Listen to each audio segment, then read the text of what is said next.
Assalamualaikum warahmatullahi wabarakatuh. Halo, perkenalkan nama saya Siti Oliva, nomor induk mahasiswa 220885. Video ini dibuat dan diposting untuk memenuhi syarat penilaian ujian tengah semester atau UTS mengenai materi yang telah saya pelajari di mata kuliah Manajemen Lintas Budaya. Nah, di sini membahas tentang yang pertama yaitu mengenal tentang manajemen lintas budaya, yang kedua yaitu tentang status kepemimpinan dan organisasi.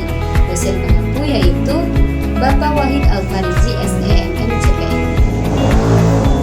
Baik, di sini saya akan menjelaskan mengenai pengenalan tentang manajemen lintas budaya. Manajemen lintas budaya adalah disiplin ilmu yang mempelajari bagaimana cara berinteraksi dan berkomunikasi dengan efektif di antara berbagai budaya.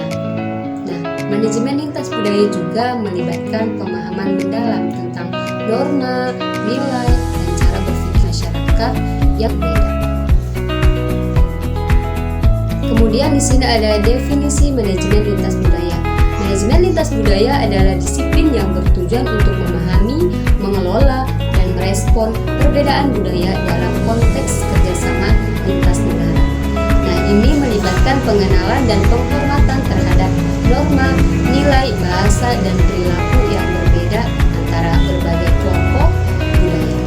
Nah, tujuan utamanya adalah menciptakan lingkungan yang inklusif dan produktif di dalam organisasi internasional atau multikultur.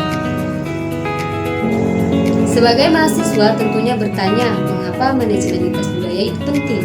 Salah satunya yaitu untuk memahami perbedaan budaya, di mana memungkinkan pengelolaan untuk memahami norma, nilai, dan praktik bisnis dari berbagai budaya. Kemudian yaitu untuk peningkatan kolaborasi. Ini dapat meningkatkan kolaborasi tim lintas budaya dan menghasilkan inovasi dan kreativitas yang lebih besar. Yang ketiga yaitu meminimalkan konflik, di mana di sini kita bisa membantu menghindari kesalahpahaman atau konflik yang disebabkan oleh perbedaan budaya. Kemudian yaitu ada pasarnya yang diperluas. Di sini kita membuka peluang bisnis baru dengan memasuki pasar lintas budaya dengan pemahaman yang lebih mendalam.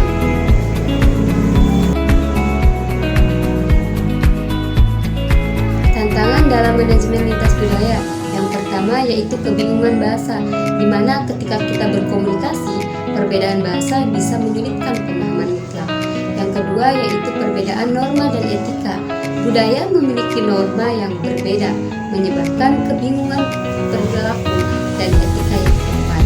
Yang ketiga yaitu misinterpretasi budaya. Nah, di sini menjelaskan tentang ketidaktahuan terhadap budaya lain, seringkali mengakibatkan penafsiran yang salah. Nah, kemudian di sini ada strategi untuk sukses dalam manajemen lintas budaya. Yang pertama yaitu mengadopsi pendekatan inklusif dan mendengarkan perspektif budaya yang berbeda. Yang kedua yaitu mendorong kolaborasi tim lintas budaya dan membangun kesadaran akan keunikan setiap budaya. Pentingnya pemahaman tentang perbedaan-perbedaan budaya, yaitu untuk satu, kesadaran terhadap perbedaan. Nah, pemahaman yang mendalam tentang perbedaan budaya membantu dalam memahami perspektif orang lain. Yang kedua yaitu untuk meminimalkan miskomunikasi. Dengan memahami perbedaan budaya, nah kita dapat mengurangi kesalahan dalam komunikasi tentang lintas budaya. Yang ketiga yaitu untuk pertukaran ide dan nilai.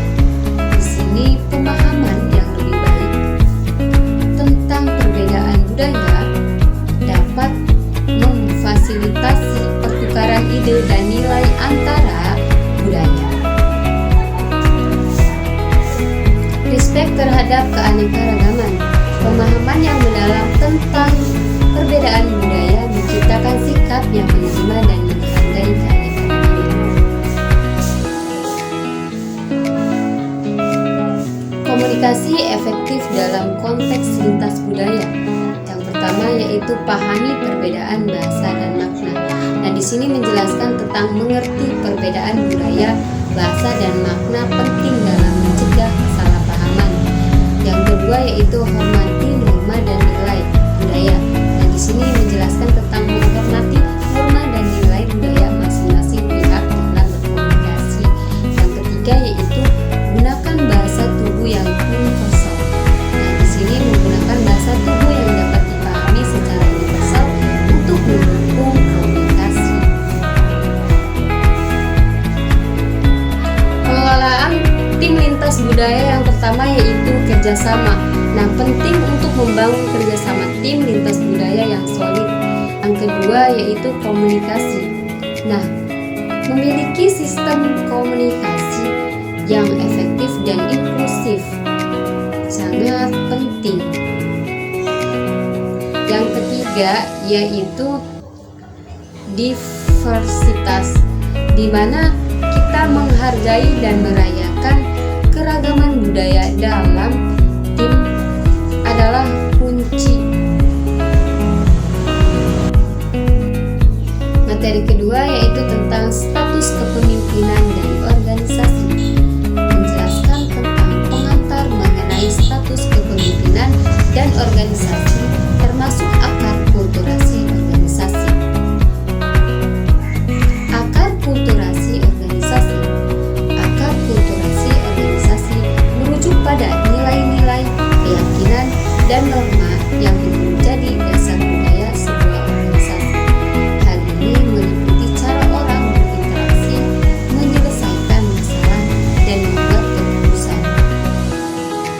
Budaya organisasi juga mencakup ritual, simbol, bahasa, dan sistem sosial yang mempengaruhi cara orang bekerja bersama.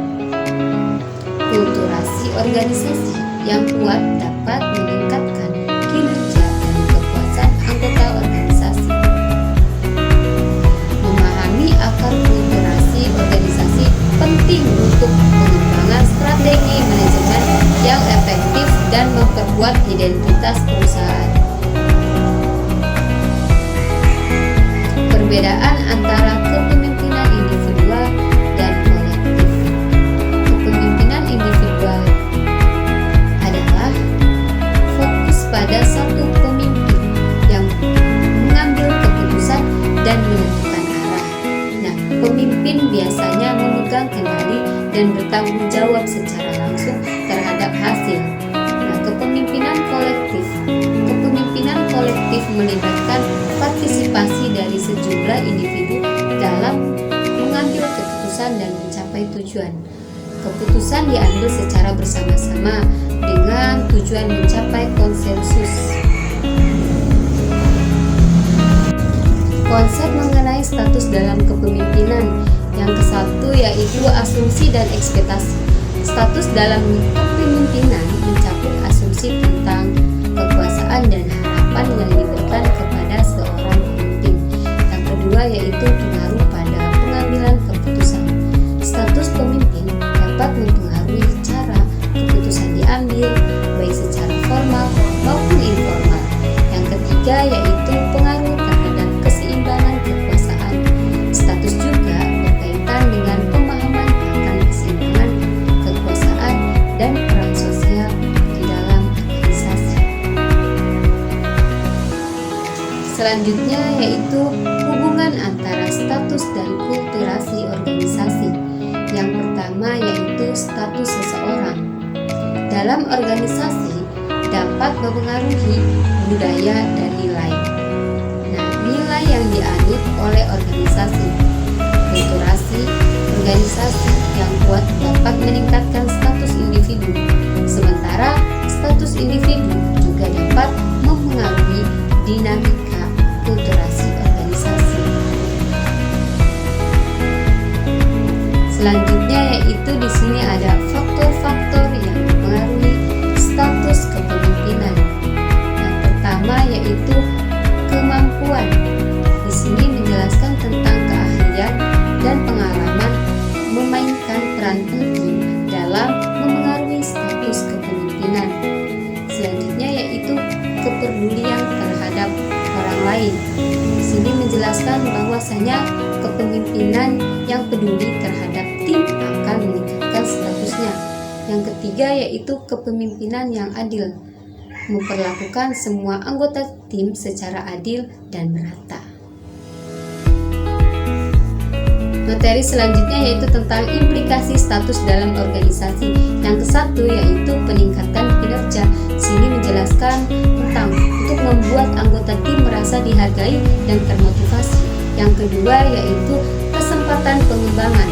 Sini menjelaskan tentang mendorong peluang untuk pertumbuhan karir dalam organisasi. Yang ketiga yaitu produktivitas yang lebih tinggi. Nah, di sini menjelaskan tentang membuka ruang bagi kolaborasi dan inovasi yang berkelanjutan. Yang keempat yaitu kohesivitas tim yang lebih baik. Nah, di sini menjelaskan tentang membangun hubungan yang kuat dan saling mendukung di antara anggota tim.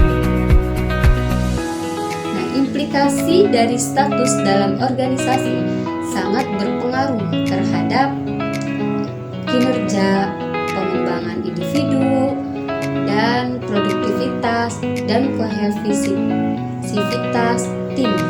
Nah, ketika status dipahami dan dikelola dengan baik, hal ini dapat menciptakan lingkungan kerja yang sehat dan berdaya saing tinggi.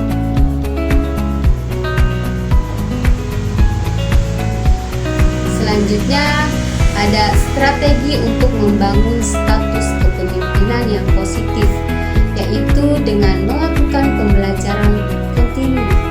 Nah, di sini menjelaskan tentang pemimpin perlu terus belajar dan berkembang untuk memperkuat kemampuan serta wawasannya. Kemudian menginspirasi dan memberdayakan bawahan. Di sini menjelaskan bahwasanya pemimpin yang mampu menginspirasi dan memberdayakan bawahan akan membantu membangun status kepemimpinan positif. Selanjutnya yaitu melakukan komunikasi yang terbuka, di mana di sini menjelaskan memastikan komunikasi yang efektif, terbuka, dan jelas kepada semua anggota atau para karyawan. Organisasi sangat penting dalam membangun status kepemimpinan yang positif. Selanjutnya yaitu memimpin dengan teladan, di mana kita harus mengedepankan integritas dan etika dalam tindakan sehari-hari akan memberikan dampak positif pada status kepemimpinan. Selanjutnya yaitu materi terakhir, tantangan dalam memperkaya status kepemimpinan. Yang pertama yaitu persaingan, di mana kita harus menjaga status kepemimpinan memerlukan kemampuan untuk bersaing secara sehat. Yang kedua yaitu menjaga kualitas. Nah, di sini kita harus memastikan kualitas kepemimpinan tetap unggul dan relevan dalam konteks yang terus berubah. Yang ketiga yaitu kemampuan beradaptasi, di mana kepemimpinan yang unggul memerlukan kemampuan untuk beradaptasi dengan perubahan zaman dan teknologi. Yang keempat yaitu kerjasama tim. Nah, di sini kita harus memastikan kolaborasi yang baik dalam tim untuk mendukung status kepemimpinannya.